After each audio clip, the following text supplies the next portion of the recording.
मैं बुंदेली चुगली से प्रशांत। वो आज हम आपका मिलवा रहे हैं अपने बड़ा मलहरा सिविल अस्पताल के जो नए बीएमओ हैं राजपूत जी।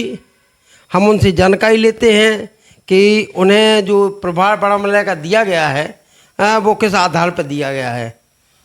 सर्वप्रथम तो आपको बड़ा मलहरा के जो नवीन बीएमओ पद का प्रभार दिया गया उसकी बहुत बहुत शुभकामनाएं। और सर ये प्रभार आपको किस नियमों के आधार पर दिया गया? मुझे तो हमारे क्या है वो लेटर जैसी मुझे मिला CMHO का, मतलब डॉक्टर अपने RP गुप्ता सर हैं, उन्होंने शाम को मुझे लेटर मिला वो। तो अब उन्होंने डेस्क जैसे में लेटर देखा तो बस फिर मैंने BMO पद हमारा अपना संभाला। और सर जो बड़ा मलहरा की अस्पताल की जो व्यवस्थाएं हैं, आप व्यवस्था क्या उसको अव्यवस्था ही बोलेंगे। जैसे बड़ा मलहरा में जो मुख्यालय है वहाँ पर एक महिला चिकित्सक की 24 घंटे आवासीय व्यवस्था है। यहाँ पर जो महिलाएं आती है क्षेत्र की उनको किसी महिला चिकित्सक को अगर उन्हें इलाज चाहिए तो उन्हें पर्याप्त व्यवस्था नहीं है, तो उसके लिए आप क्या करेंगे सर?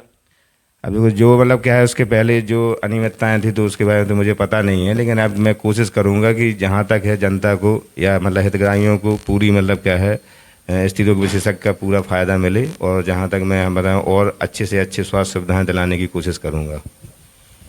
कहने को तो बड़ा मलहरा सिविल हॉस्पिटल का बड़ा मलहरा के अस्पताल को सिविल हॉस्पिटल का दर्जा दे दिया गया, लेकिन अगर हम मूल रूप से देखें तो यहाँ वो सुविधाएं उपलब्ध ही नहीं है। जैसे अगर किसी भी व्यक्ति का जो क्षेत्रीय व्यक्ति है उसका एक हाथ तो क्या एक उंगली भी टूट जाए तो उस व्यक्ति के प्लास्टर करने की सुविधा यहाँ पर उपलब्ध नहीं है। तो इस अनियमितता इस अव्यवस्थाओं को व्यवस्था में परिवर्तित करने के लिए आप क्या सहयोग करेंगे? अब उसके लिए अभी देखो क्या है, यहाँ ये पहले सामुदायिक स्वास्थ्य केंद्र था, अभी ये क्या है सिविल हॉस्पिटल बड़ा मलहरा हो गया है। अब जैसी जैसी क्या है कि यहाँ मतलब सीटें बढ़ेंगी, स्पेशलिस्ट की सीटें आएंगी, तो मतलब क्या है जो जगह खाली होगी तो स्पेशलिस्ट आएंगे, तो यहाँ ये सारी सुविधाएं यहाँ यहीं मौजूद होने लगेंगी और फिर जनता को इसका फ़ायदा भी मिलेगा। सर एक आवाज़ जो उठाते हुए मुझे 2-3 महीने हो गया, 2-3 महीने से भी अधिक हो गया, बड़ा मलहरा का जो सुलभ कॉम्प्लेक्स बना है इसकी दीवारों से जो गंदगी है वो रिस्क के अस्पताल परिसर में आती है। और उस अव्यवस्था को सुधारने के लिए मैंने तो कई बार प्रयास किए, लेकिन अब चूँकि आपको नवीन प्रभार दिया गया है तो अब इस विषय में आप क्या प्रयास करेंगे? अब मैं हम बताएं क्या है, अभी मुझे 2 ही दिन हुए हैं, मैं और देखता हूँ क्या क्या व्यवस्थाएं हैं, मैं सुधारने की पूरी कोशिश करूँगा। कोई अस्पताल में कोई भी अनियमितता या मतलब कोई भी दिक्कत होगी तो मैं उसको आगे मतलब ऐसी मतलब हितग्राहियों को जनता को कोई भी मतलब स्वास्थ्य सुविधाएं कोई भी दिक्कत आएगी तो मैं और अच्छा सुधार करूँगा जितना मुझसे हो सकेगा।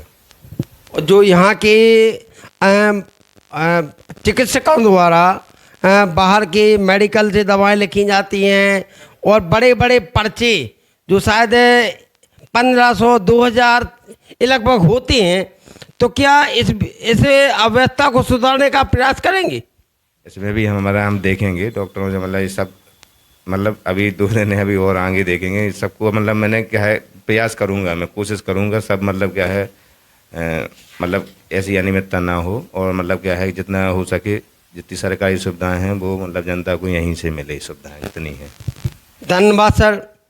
असुविधाएं और अव्यवस्थाएं तो बहुत हैं, अगर मैं गिनती लगाना चाहूँ तो शायद 1-8 घंटे बीत जाएगा, लेकिन गिनती पूरी नहीं होगी। लेकिन फिर भी अब नवीन प्रभार दिया गया और उनको समय नहीं मिला, तो अब सर का कहना है कि मैं धीरे धीरे व्यवस्थाओं को समझूंगा, उनमें सुधार करने का प्रयास करूंगा। बुंदेली चुगली से प्रधान जन की रिपोर्ट।